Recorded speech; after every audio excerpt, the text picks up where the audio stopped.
ओम नमः सिद्धेभ्यः।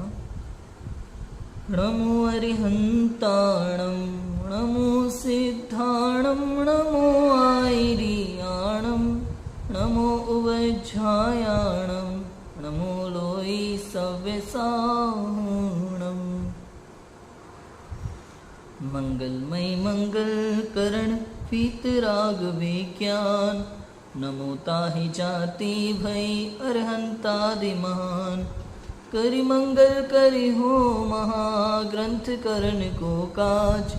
जाति मिले समाज सब पावे निज पद राज। इस भवतरु का मूल एक जानहु मिथ्या भाव। ताको कर निर्मूल अब करिए मोक्ष पाव। आचार्य कल्प पंडित टोडरमल जी द्वारा विरचित मोक्ष मार्ग प्रकाशक। 7वां अधिकार चयन मिथ्या दृष्टियों का विवेचन।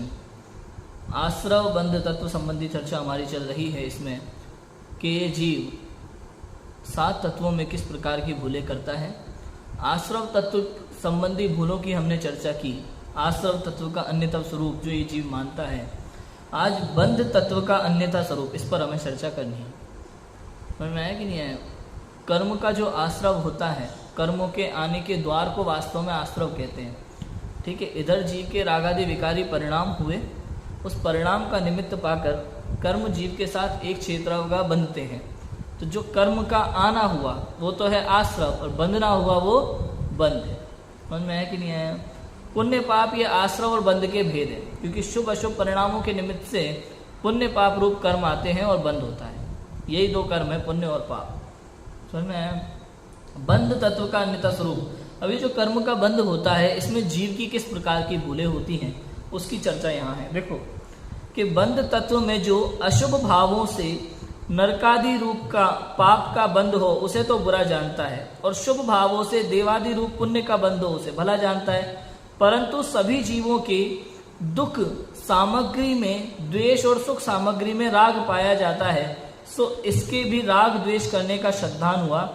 जैसा इस पर्याय संबंधी दुख सुख सामग्री में राग द्वेष करना है, वैसा ही आगामी पर्याय संबंधी सुख दुख सामग्री में राग द्वेष करना है। मतलब आप देखो कि पहले तो अशुभ पापों से जो नरकादि गति का बंध होता है, तिर्यंच गति का बंध होता है, और शुभ पाप शुभ भाव से जो पुण्य आदि का बंध होता है, स्वर्ग आदि मिलते हैं, उसमें ये भले बुरे की बुद्धि करता है। समझ में आया कि नहीं है?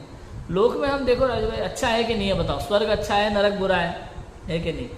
सामान्य आप किसी भी पूछो नरक बुरा है। वैसे अगर आप पढ़ाओ 4 गति का प्रकरण, कौन सी गति अच्छी है पूछो तो बच्चा भी कहता है चारों ही बेकार है, तो कौन सी पंचम गति अच्छी है? मुख सीख जाते हैं बोलना, भाव आसन नहीं है उस बात का। समझ में आया कि नहीं आया? अच्छा नरक जाना पड़े और स्वर्ग जाना पड़े तो क्या, फिर तो स्वर्ग अच्छा है। समझ में आया कि नहीं आया? वो भले बुरे की मान्यता है कि अशुभ भावों से नरकादि रूप पाप का बंध हो उसे तो बुरा जानता है, शुभ भावों से देवादि रूप पुण्य का बंध हो उसे अच्छा जानता है। अब सभी जीवों के दुख सामग्री में द्वेष और सुख सामग्री में राग पाया जाता है। समझ में आया? ये राग द्वेष है। सो इसके भी राग द्वेष करने का श्रद्धान हुआ। मतलब यहाँ मिथ्या बुद्धि, यहाँ राग द्वेष है, और राग द्वेष सदैव दुख के कारण है। समझ में आया कि नहीं आया? इसको ऐसा लगता है अपन ने जान लिया अशुभ भाव से पाप का बंध होता है, शुभ से पुण्य का बंध होता है। मतलब अपन ने आसव और बंध की सच्ची पहचान कर ली। समझ में आया? बंध तत्व की सच्ची पहचान हो गई ना। क्यों? अशुभ से पाप का और शुभ से पुण्य का बंध होता है, बंध की सही पहचान हो गई। लेकिन उसमें जो भले बुरे की मान्यता है ना, अच्छा बुरा जानना, ये राग द्वेष है। इसको नहीं समझता। भाई कोई भी गति हो, आज राजा श्रेणिक है, नरक में है कि नहीं है बताओ? अब उसके लिए अच्छी गति है कि बुरी गति है? तुम अच्छी गति बुरी गति कहते रहो, वास्तव में तो जो गति जैसी है वैसी है। सच बात है, उसका जो स्वरूप है वैसा है। अच्छे बुरे की मान्यता ही मिथ्यात्व है, अज्ञान है और दुख का कारण है। और जहाँ अच्छे बुरे की राग द्वेष की मान्यता, जहाँ अच्छे बुरे की मान्यता होती है, जहाँ राग द्वेष होता है, वहाँ सम्यक दर्शन नहीं। समझ में आया कि नहीं आया? ऐसा है। सबसे पहली बात है इष्टनिष्ठ की मान्यता। हाँ, राग द्वेष पूर्वक अच्छे बुरे का निर्णय और राग द्वेष का निर्णय, राग द्वेष होना, दोनों में बहुत अंतर है। अच्छा बुरा राग द्वेष, देखो बुरा नहीं जानना, वो जैसा है उसको वैसा जानना। नरक तो नरक जानना हाँ, तो नरक को नरक नहीं, नरक बुरा है ऐसा जानना और नरक नरक है ऐसा जानना, इसमें दोनों में अंतर है। देखो राजू भाई, कोई भी चीज है, व्यक्ति है, वस्तु है, जो जैसा है वैसा है और उसको वैसा ही स्वीकार कर लेना, इसमें कोई दिक्कत नहीं, समता भाव रखना। यदि उसको अपन ने बुरा जाना तो मिथ्यात्व है। मुनिराज की बात लो, दिगंबर मुनिराज ध्यानमग्न बैठे हैं, कोई उन पे उपसर्ग कर रहा है। अब बताओ मुनिराज उससे वो बुरा काम कर रहा है कि नहीं कर रहा, तो उसे बुरा माने कि नहीं माने? मुनि की अपेक्षा वही बात चल रही है। जब तक आप अच्छे बुरे की मान्यता समझते हो तब तक मिथ्यात्व है। मध्यस्थ भाव जरूरी है। चारों गति में मध्यस्थ भाव रख पाते हो कि नहीं रख पाते आप, ये महत्वपूर्ण है। क्यों? क्योंकि मेरे लिए तो चारों गति समान है। मैं तो स्वभाव हूँ, आत्म स्वभाव, और जहाँ आपने चार गति में अच्छा बुरा देखा मतलब आप आत्म स्वभाव से गिर गए। तो मैं कि नहीं आया, ये आत्म स्वभाव का पतन है, वही बंध की अवस्था हो गई।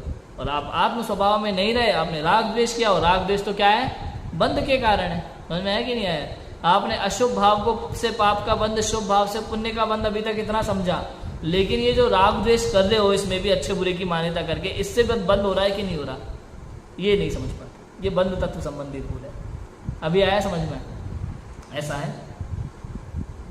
इस पर्याय संबंधी सुख दुख सामग्री में राग द्वेष करना है, वैसा ही आगामी पर्याय संबंधी सुख दुख सामग्री में राग द्वेष करना है। समझ में आया कि नहीं आया? वर्तमान में भी राग द्वेष कर रहा है, भविष्य की पर्यायों को देख करके उसमें राग द्वेष कर रहा है। राग द्वेष तो दुख का कारण है, कभी सुख का कारण नहीं हो सकते। पुण्य अच्छा है कि नहीं? अब सो स्वर्ग में चले गए, स्वर्ग को आपने भला जाना, भी नरक की अपेक्षा स्वर्ग भला है ना। स्वर्ग में जाना, भाई साहब स्वर्ग में भी पहले तो कितनी दिक्कतें हैं। कौन सी जाति में देव जन्म लेगा, ऊपर वालों की सुनना, समझ में आया कि नहीं? अपने पुण्य के अनुसार। और दूसरी बात, वहाँ से अगर मिथ्या दृष्टि जीव गिरता है तो अधिकतर वो एक इंद्रिय में जन्म लेता है, वनस्पति कायक आदि में जन्म लेता है। ऐसा काय का जीवन। इसलिए स्वर्ग और नरक दोनों ही अच्छे बुरे नहीं है, दोनों समान है।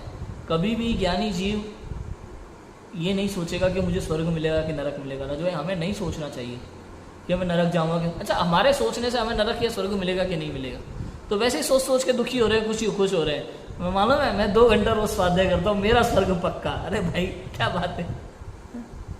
कहने का मतलब ये, हमारे सोचने से तो स्वर्ग नरक मिलेगा नहीं, और अगर सोचते हो तो वो परिणाम आपके अशुभ बंध के कारण रहेंगे, पाप बंध के कारण रहेंगे, वो शुभ नहीं हो सकता। समझ में आया कि नहीं आया? पुण्य की प्राप्ति के कारण से भी पुण्य भाव नहीं होता, ऐसा है। जहां एकदम निस्वार्थपना होता है वहां शुभ भाव होता है वास्तव में। स्वार्थ हो वहां अशुभ हो जाता है। स्वार्थ किस प्रकार का हो उसमें भी लगता है बात। समझ में आया कि नहीं आया? लौकिक स्वार्थ है अगर, तो निश्चित रूप से पाप का बंध होगा। हाँ, लेकिन देवशास्त्र गुरु की रक्षा आदि का स्वार्थ है तो वहां पुण्य का बंध परिणाम बनता है। समझ में आया कि नहीं आया? तो इस तरह के परिणाम होते हैं, और परिणामों के अनुसार पुण्य पाप का बंध होता है। ये परिणाम केवल ज्ञान गम्य है। मालूम है, कोई दुनिया में ऐसा व्यक्ति नहीं बता सकता, चाहे कर्णानुयोग का कितना ही बड़ा ज्ञाता हो, वो भी नहीं बता सकता कि एग्जैक्ट आपके कौन से परिणाम से कौन सा बंध हो गया होगा। वही नहीं बता, वो केवल ज्ञान गम्य है, कोई नहीं बता सकता। हम केवल गणना कर रहे हैं इधर से उधर, शुभ मोटी मोटी बात, स्थूल कथन हम समझते हैं बस। जैसे कई बार ऐसा आता है ना सुनने में कि ज्यादा परिग्रह जोड़ा, ज्यादा कह रहा तो पूर्ण क्षीण हो रहा है। हाँ बिल्कुल। हाँ, सपोज कोई ये बोले कि भाई मेरा पुण्य क्षीण हो जाए लेकिन मुझे आत्मविभूति हो जाए, ऐसी भावना करे तो? लेकिन किस भाव से? आत्मकल्याण के भाव से। आत्मकल्याण के भाव वाला जीव परिग्रह इकट्ठा नहीं करेगा। नहीं, वो मैं एग्जाम्पल दे दूं। परिग्रह जैसे बोलने में आता है, जितना आप भोग करते हो, परिग्रह जोड़ते हो, तो जितना आपका संचित पुण्य है वो क्षीण होते जाते हैं। तो ऐसे ही अगर कोई बोले कि मुझे बाहरी लौकिक संपदा कुछ भी नहीं चाहिए, अगर मेरा पुण्य क्षीण होता है और मुझे आत्मविभूति तो पूरा पुण्य चला जाए लेकिन मुझे सच्चा तत्व ज्ञान प्राप्त हो जाए, हाँ। इस भावना से अगर कोई ऐसी भावना बाता है मुझे पुण्य है सब चाहिए, तो अच्छी भावना, ये तो शुभ परिणाम है, ये शुभ परिणाम है। लेकिन अब देखो आत्मकल्याण, वो तो पड़ गई ना, इच्छा तो आ गई ना। कौन सी इच्छा? आत्मकल्याण की इच्छा। हाँ, तो ये इच्छा, आत्मकल्याण की इच्छा मतलब ये स्वार्थ नहीं है उसका, लौकिक स्वार्थ नहीं कहलाया ना। ये आत्मकल्याण की भावना लौकिक स्वार्थ नहीं है। बात है लौकिक स्वार्थ की, लौकिक इच्छा की, सांसारिक प्रयोजन की। ये सांसारिक प्रयोजन नहीं हुआ ना आत्मकल्याण। यदि स्वर्ग भी प्राप्ति हो तो सांसारिक प्रयोजन हो गया। भावना तो है ना कि मेरे पास जो है वो चला जाए, लेकिन हाँ। मुझे वो मिल जाए, एक भावना तो ऐसी जुड़ी हुई है ना। मतलब तो आत्म कल्याण की भावना से मेरे पास जो है वो चला जाए, मुझे आत्म कल्याण की प्राप्ति हो जाए, इस भावना से वो देवसास गुरु की भक्ति करे, ऐसा नहीं तो ऐसा भी नहीं चलेगा, हाँ, मैं वही पूछ रहा हूँ। ऐसा भी नहीं चलेगा। मतलब देवसास गुरु की भक्ति तो टोटल निस्वार्थ होती है। कहा जाएगा कि आत्म कल्याण की भावना से, क्योंकि वो वास्तव में बात सही है, लेकिन ये सोच करके कि मैं आपकी भक्ति कर रहा हूं तो आप मुझे भगवान बना दो, ये भावना मिथ्यात्व है। आत्म कल्याण की भावना से देवसास गुरु की भक्ति करना, स्वाध्याय करना, इसका अर्थ ये होता है कि देवसास गुरु की भक्ति करूंगा तो इससे मेरी आत्मा का स्वतः कल्याण होगा। समझ में आया कि नहीं आया? क्यों? क्योंकि मेरे को भेद विज्ञान होगा, मेरे को भक्ति में मन लगेगा, तो सब अच्छी चीज है। स्वाध्याय करूंगा तो मुझे सीखने मिलेगा, भेद विज्ञान की बात सीखने मिलेगी, तो मेरा आत्मा का कल्याण होगा। इस भावना से, आत्म कल्याण की भावना से देवसास गुरु की भक्ति, स्वाध्याय इत्यादि करना, ये भावना नहीं कि भैया मैं देवसास गुरु की भक्ति करूंगा, स्वाध्याय करूंगा और आत्मा अपने आप सिद्ध हो जाएगा, तो ये मजाक नहीं चल रही है भैया। समझ में आया कि नहीं आया? तो ऐसी भावना है, भावना में फर्क है, इस तरह से होता है। भगवान कर देंगे या उनके करने से हो जाएगा, ऐसा नहीं होगा, तो मेरे ही पुरुषार्थ से निमित्त बैठेंगे, सब कुछ निमित्त रहेगा। यही सब कुछ समझना पड़ता है, यही समझना पड़ता है। कभी भी किसी भी चीज का एकांत ग्रहण नहीं करना जीवन में। एकांत ग्रहण कर लिया तो मिथ्या दृष्टि, एकांतवादी मिथ्या दृष्टि, सीधी बात। कोई कहे नहीं मेरे पुरुषार्थ से ही होगा, वहां भी दिक्कत हो जाएगी, और निमित्त से होगा, वहां भी दिक्कत हो जाएगी। ये जो आपने बात कही आत्म कल्याण की भावना से देवसास गुरु की भक्ति, वहां निमित्त का एकांत हो रहा है। समझ में आया कि नहीं आया? और ये भावना रही कि आत्म कल्याण की भावना मतलब मेरे करने से ही होगा, यहाँ पुरुषार्थ का एकांत हो रहा है। समझ में आया कि नहीं आया? तो देवसास गुरु की भक्ति, स्वाध्याय करते हुए मुझे भेद विज्ञान की बात कभी समझ में आएगी, यहाँ कालब्धि आ गई, भवितव्यता आ गई, और उस अनुसार मेरा पुरुषार्थ होगा। यहाँ पुरुषार्थ आ गया और स्वभाव तो है ही, और निमित्त मिल गया। तो इस तरह से 5 समवाय पूर्वक का ये बुद्धि हमेशा लगा के रखना। जहां ऐसी बुद्धि लगेगी वहां काम होता है। समझ में आया कि नहीं आया? नहीं तो मिथ्या दृष्टि, एकांतवादी तो मिथ्या दृष्टि, ऐसा है। राग द्वेष नहीं करना, कुल मिला के बात ये। राग द्वेष की कल भी बहुत बात चली थी, आश्रव में भी यही मूल बात है। आश्रव बंद एक ही बात है, आश्रव होगा तभी तो बंद होगा। तो राग द्वेष नहीं करना।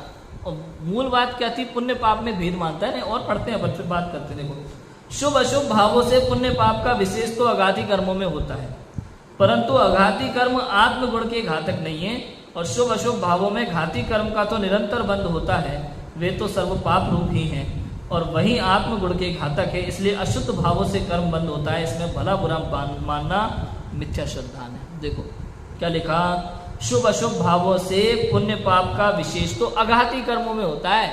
ये पुण्य पाप का जो भेद है ना, अलग अलग शुभ अशुभ भावों के अनुसार, ये सारा भेद केवल अघाती कर्मों में होता है। घाती कर्म में तो इसका कोई भेद ही नहीं। घाती कर्म तो सारे पाप रूप ही होते हैं। घाती कर्म है ना 4, ज्ञानावरण, दर्शनावरण, मोहनी, अंतराय, और 4 अघाती वेदनीय, नाम, आयु, गोत्र। अब इसमें से राजू भाई आप देखो कितने कर्मों का प्रति समय बंद हो रहा है जीव को? आयु को छोड़ करके 7 कर्मों का प्रति समय बंद हो रहा है इस जीव को। ठीक है, अब इसमें से वेदनीय, नाम और गोत्र, यहाँ तो साता असाता, शुभ अशुभ, उच्च नीच का फर्क पड़ता है। ठीक है ना। अब इधर जो घाती कर्म है, घाती कर्म का मतलब होता है जो अपने आत्म गुणों का घात करने वाले। समझ में आया कि नहीं? ज्ञानावरण, ज्ञान का घात करने वाला ज्ञानावरण, दर्शन का घात करने वाला दर्शनावरण। ये जो गुणों का घात करने वाले कर्म है, ये घाती कर्म है। समझ में आया कि नहीं आया? लेकिन अब किसी भी समय ये घाती कर्म चारों पाप रूपी है, क्योंकि ये आत्म गुणों का घात करते हैं, हमारी आत्मशक्ति को प्रकट नहीं होने देती। समझ में आया कि नहीं आया? तो ये तो प्रति समय बंद हो रहा है राजू भाई। अब आपके शुभ हो जाए अशुभ हो, कोई मान पाएगा इस बात को? इसमें कितनी बड़ी बात निकल के आ रही है कि जिस समय आपका शुभ परिणाम है उस समय भी पाप का बंद हो रहा है। अभी तक हम क्या पढ़ रहे थे? अशुभ भाव से पाप का बंद, शुभ भाव से पुण्य का बंद। लेकिन यहाँ कह रहे भाई साहब, घाती कर्म की अपेक्षा से बात करो ना, चाहे शुभ परिणाम हो, चाहे अशुभ परिणाम हो, चाहे शुद्ध परिणाम, चाहे कोई भी परिणाम हो, घाती कर्म तो आपके प्रति समय बंद रहे।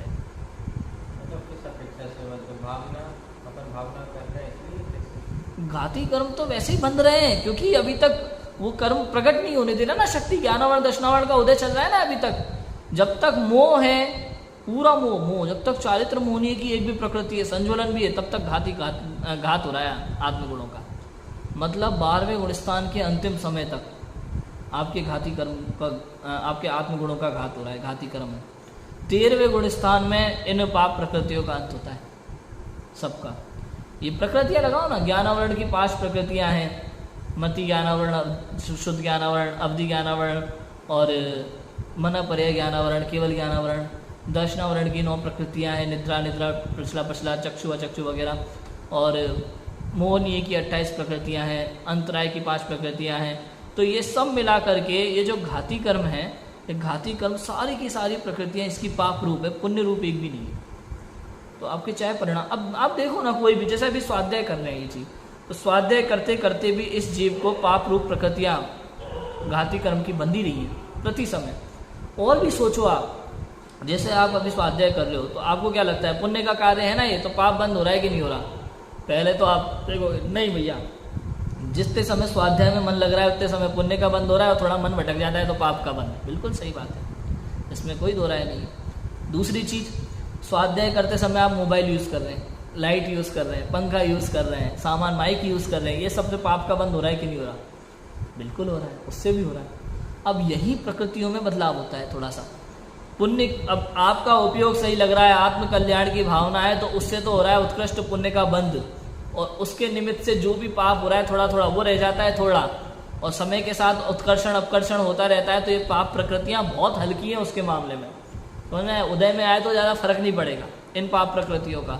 लेकिन ये ज्ञानावरण, दर्शनावरण, मोहनीय, अंतराय, ये जो घाती कर्म है, ये तो प्रति समय इस जीव के हर समय बंधे हुए घात लगाए बैठे ही हैं। इसका परिणामों से कोई लेना देना नहीं है। ये शुभ अशुभ लिखा ना, शुभ अशुभ भावों से पुण्य पाप का विशेष तो अघाती कर्मों में होता है। ये सारा मैटर अघाती कर्मों में, घातीय कर्म में आपके शुभ अशुभ परिणाम का कोई मतलब ही नहीं है। वो तो प्रति समय बंध रहे तो बंद ही रहे, जब तक आपके अभाव नहीं होता पूर्ण रूप से, शुद्धोपयोग द्वारा अभाव होगा। हाँ, जब तक मिथ्यात्व है तब तक मिथ्यात्व संबंधी, और जब तक कषाय है तब तक कषाय संबंधी। मिथ्यात्व दर्शन मोह की प्रकृति है, और कषाय चारित्र मोह की प्रकृति है। समझ में आया कि नहीं आया? जब तक संजुलन कषाय भी है तब तक बंद हो रहा है कि नहीं हो रहा? ज्ञानावरण भी है वहाँ, दर्शनावरण भी है, अंतराय भी है, मोहनीय भी है। 12वें गुणस्थान में मोहनीय का अभाव होता है पूर्ण रूप से, और 12वें के अंतिम समय में उसका अंतर्मुहूर्त मात्र समय होता है उसका, और उतने में पूरे बाकी के घाती कर्म भी सब खत्म हो जाते हैं और केवल ज्ञान प्रकट हो जाता है। तो केवल ज्ञान, केवल दर्शन, अनंत सुख, अनंत वीर्य सब एक साथ प्रकट हो जाता है। इन 4 घाती कर्मों के अभाव में 4 अनंत गुण प्रकट होते हैं इस जीव के। समझ में आया कि नहीं? वहाँ सारी पाप प्रकृतियाँ खत्म हो जाती हैं, और ये सारा खेल शुद्धोपयोग में होता है। शुभ अशुभ का यहाँ कोई लेना देना नहीं है। समझ में आया कि नहीं आया? तो ऐसा होता है, इसलिए तो लिखा जाता है, देखो लिखा, शुभ अशुभ भावों में घाती कर्म का तो निरंतर बंद होता है, वे सर्व पाप रूप ही हैं, सबके सब पाप रूप है भाई साहब। बहुत जगह लिखा है ऐसा। योगसार की 71वीं गाथा में लिखा कि दुनिया नहीं मानती इन बातों को। कोई आप पूरी दुनिया में कहो, पूरी दुनिया में कहो आप कि भाई पाप तो पाप है, पुण्य भी पाप है, कोई मानने को तैयार नहीं हुआ। सारी दुनिया ये मानती है कि पाप बुरा, पुण्य अच्छा। पाप पाप है, पुण्य धर्म है, ऐसा नहीं है। जैन दर्शन तो कह रहा है भाई साहब पुण्य भी पाप है, ले कर लो क्या करोगे। योगसार की 71वीं गाथा में लिखा, पाप को पाप तो दुनिया कहती है, विरले ज्ञानी जीव हैं जो पुण्य को भी पाप कहते हैं। जैसे आचार्य बंद अधिकार की टीका अपनी खत्म करते हुए लिखते हैं इस बात को, समझ में आया कि नहीं आया? क्या लिखते हैं कि अब पुण्य रूप बंद अधिकार, अब पाप रूप बंद अधिकार समाप्त होता है। पुण्य पाप अधिकार को खत्म करते हुए, पुण्य पाप अधिकार को खत्म करते हुए लिखते हैं जैसे आचार्य अपनी संस्कृत टीका में कि अब यहाँ पाप अधिकार समाप्त होता है। तब कोई कहता है पाप अधिकार नहीं, ये तो पुण्य पाप अधिकार है। तो उन्होंने कहा नहीं, ये पुण्य पाप ही है वास्तव में। अच्छा कैसे? कि जो स्वभाव से पतित हो, स्वभाव से गिरे, वो पाप है। तो मैं क्या, स्वभाव से गिरना, स्वभाव से पतित होना वो पाप है। तो पुण्य में भी वो स्वभाव से पतित ही है, स्वभाव में नहीं है ना। स्वभाव में होता तो शुद्ध भाव होता, शुभ अशुभ होता ही नहीं, इसलिए उसको पाप की श्रेणी में लिया आचार्य जयसेन स्वामी। ये बहुत बड़ी बात है, छोटी बात नहीं है। इनको पकड़ पाना ही बहुत मुश्किल होता है, समझ पाना बहुत मुश्किल होता है। समझ में आया कि नहीं आया? पुण्य भी पाप रूप है। पुण्य की इच्छा करना मिथ्यात्व है, शुभ भाव को उपाधेय मानना मिथ्यात्व है, अज्ञान है। इनके चक्कर में नहीं फंसना। क्यों? क्योंकि ये आत्म स्वभाव का घात करने वाले हैं। शुभ अशुभ दोनों बाधक हैं संसार में रुलाने वाले हैं बराबर से। थोड़े समय के लिए अच्छा जरूर लगता है, लेकिन है तो वो बुराई। समझ में आया कि नहीं आया? मीठी तलवार के समान है ये पुण्य, शहद लगी तलवार के समान। इसको चाटने से मीठा तो लगता है, लेकिन जीभ कट जाती है। ऐसे उदाहरण आए। तो ये पुण्य पाप ही है वास्तव में। तो आत्मगुण के घातक हैं। इसलिए देखो, शुभ अशुभ भावों में घाती कर्मों का तो निरंतर बंद होता है, निरंतर घाती कर्मों का बंद हो रहा है, और वो सब पाप रूप ही हैं। वही आत्मगुण के घातक हैं। इसलिए अशुद्ध भावों से कर्म बंद होता है। समझ में आया कि नहीं? अशुद्ध भाव, शुभ और अशुभ दोनों को मिलाकर के जो परिणाम कहा जाता है वो अशुद्ध परिणाम। तो अशुद्ध परिणामों से कर्म का बंद होता है। उसमें भला बुरा जानना वही मिथ्या श्रद्धा है। उसमें अच्छा बुरा कुछ भी समझना वो मिथ्यात्व है। और शुभ और अशुभ से रहित जो शुद्ध भाव होता है, उससे कर्म की निर्जरा होती है। उसमें कोई बंध नहीं होता। उस निर्विकल्प अवस्था के काल में किसी प्रकार का कोई बंध नहीं। समझ में आया कि नहीं? रुक जाते हो और पूर्व प्रकृतियों का अभाव होना शुरू हो जाता है। जो और तो और बहुत स्पीड से पाप प्रकृतियों का अपकर्षण होना शुरू हो जाता है। बिल्कुल, अब इतना अपकर्षण हो जाता है कि बड़े ट्रक से एक्सीडेंट होना हो तो छोटे से खिलौने वाले ट्रक से एक्सीडेंट हो, इतना अपकर्षण तक हो जाता है। ऐसे ऐसे अपकर्षण, ऐसे ऐसे उदय में आकर के फटाफट से सब झड़ जाती हैं प्रकृतियाँ, निर्जरा हो जाती हैं कर्म की। भोगना तो पड़ता है। और कभी कभी ऐसा होता है बहुत ज़्यादा पुरानी पाप प्रकृतियाँ पड़ी हों और वो उदय में आए, और मान लो आपका समय समाप्त हो रहा हो। कई बार आपने सुना होगा राजू भाई, लोग कहते हैं ऐसा संसार में कोई बहुत धार्मिक जीव हो, पूरे जीवन उसने धर्म कर्म के कार्य किए हो, लेकिन अंत समय में उसकी मृत्यु बहुत भयानक हो रही है, बहुत भयानक बीमारी हो रही है, हॉस्पिटल जाना पड़ रहा है, उसकी मृत्यु बहुत भयानक होती है। तो लोग कहते हैं बहुत पापी जीव है, दिखने में धर्मात्मा होगा लेकिन इतनी भयानक मृत्यु, जरूर कोई पाप किए होंगे इसने। बिल्कुल सही बात है। पूर्व के पाप थे। अभी वर्तमान में वो धर्मात्मा जो दिखाई दे रहा था वो भी सही था कि उसने वर्तमान में इतना पुण्य अर्जित कर लिया है, लेकिन पूर्व के जो पाप पहले के बंध में पड़े हुए थे स्थिति में, उनका अब क्या होता है, एक साथ उदय में आ जाता है। कई बार समझ में आया कि नहीं आया? पुण्य प्रकृतियां बहुत हो रही है, पाप प्रकृतियां हो रही है कम। अब उसकी आयु होने वाली है समाप्त, अगली आयु में जाने वाला है ना, तो वो सारी पाप प्रकृतियां एक साथ उदय में आकर के इसको भयानक रोग हो जाएगा, पीड़ा होगी शारीरिक, जो भी कुछ होना होता है वो हो जाता है। समझ में आया कि नहीं आया? उसके बाद जब इसकी आयु पूरी होती है, इसका पाप की प्रकृति हो, इस उदय था वो सारा उदय में आ गया और सकाम निर्जरा हो गई, इसकी फल देकर के वो कर्म झड़ जाते। अपकर्षण होकर के उदय में तो बहुत आने थे, लेकिन अपकर्षण होकर के इस तरह का कष्ट देकर के वो झड़ जाते। अब बचा क्या? पुण्य रूप प्रकृतियां। अब जब अगले भव में जाएगा तो उच्च स्वर्ग में जाएगा, वहां से किसी राजकुमार के यहाँ जन्म, राजा के यहाँ जन्म लेगा, मुनि अवस्था धारण कर सकता है, मोक्ष जा सकता है, ये सारी चीजें हो सकती है। आगे समझ में आया कि नहीं आया? अब इसको जितना पढ़ोगे उतना मिलेगा। कर्णन योग का अध्ययन, रत्नगण शावकाचार में ये बातें लिखी हैं, और तो छोड़ो आप, चरणन योग के कथन में आती है ये सब चीजें, लेकिन लोगों को ये बातें पकड़ में ही नहीं है। जो दिखता है बस उसी पे टिप्पणी करते हैं। स्वाध्याय नहीं होता ना, स्वाध्याय नहीं है तो कुछ नहीं है जीवन में। अपनी मन मर्जी से जो बोलना होता है बोल लेते हैं लोग। ये स्वाध्याय बहुत जरूरी है। स्वाध्याय करोगे तो आपको सारी चीजें बराबर से समझ में आएंगी क्या चल रहा है जीवन में। किसी पे टिप्पणी करने का विचार ही नहीं आएगा अगर स्वाध्याय हुआ तो, क्योंकि सब कुछ अपने अनुसार हो रहा है, कर्मों के अनुसार हो रहा है, सबको अपने कर्मों का फल मिलने वाला है, कोई बड़ी बात नहीं है। किसी को आज भोगना है, किसी को कल भोगना है, उसमें कोई बड़ी बात नहीं। समझ में आ रहा है कि नहीं आ रहा? तो ऐसा होता है। अशुद्ध भावों से कर्म बंद होता है, उसमें भला बुरा जानना वही मिथ्या श्रद्धान है।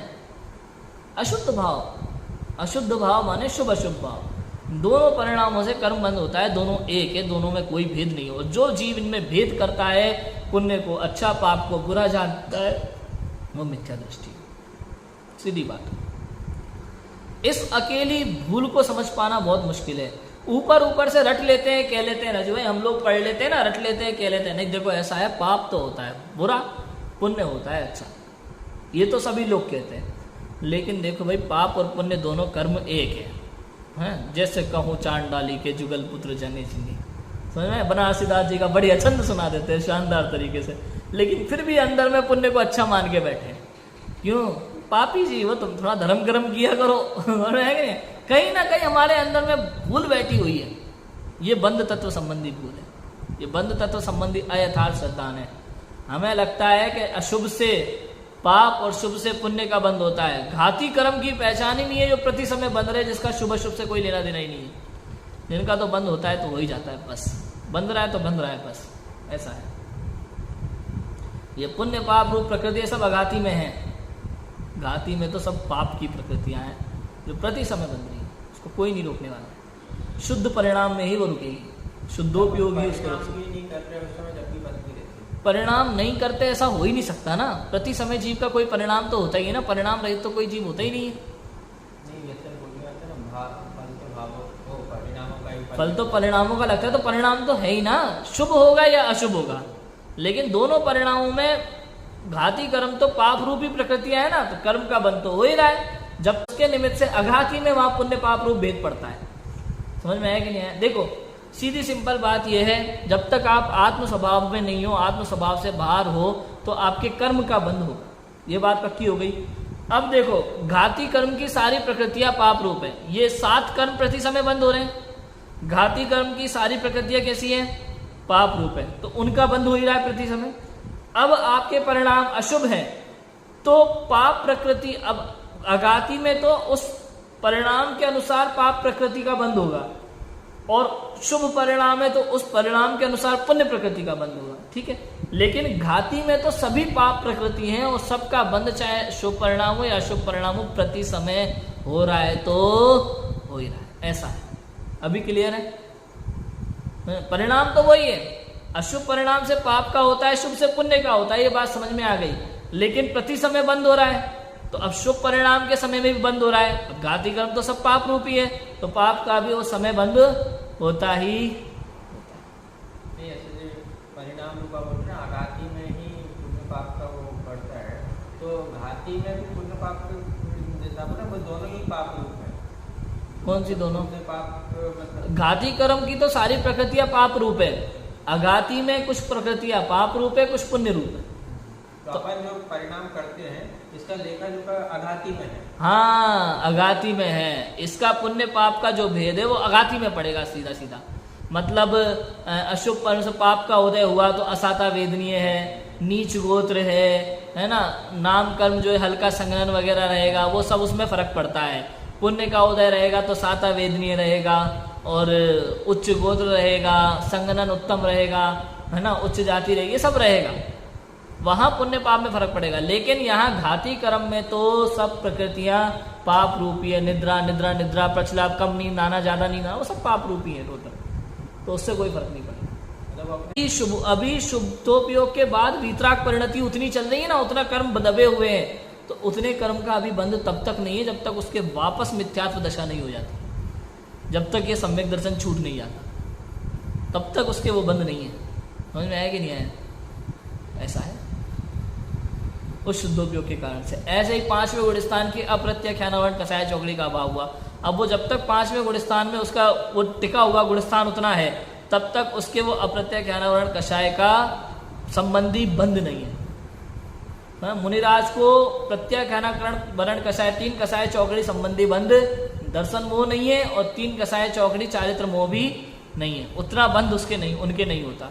और 12वें गुणस्थान में 10वें गुणस्थान में यथा क्या चारित्र प्रकट होता है संजुलन के अभाव से, और 10वें से बार अंतर्मूर्त में छपक श्रेणी में ऐसा हो जाता है। और 12वें गुणस्थान में इस जीव को पूरे मोहनीय कर्म का बंध नहीं, पूरा नहीं।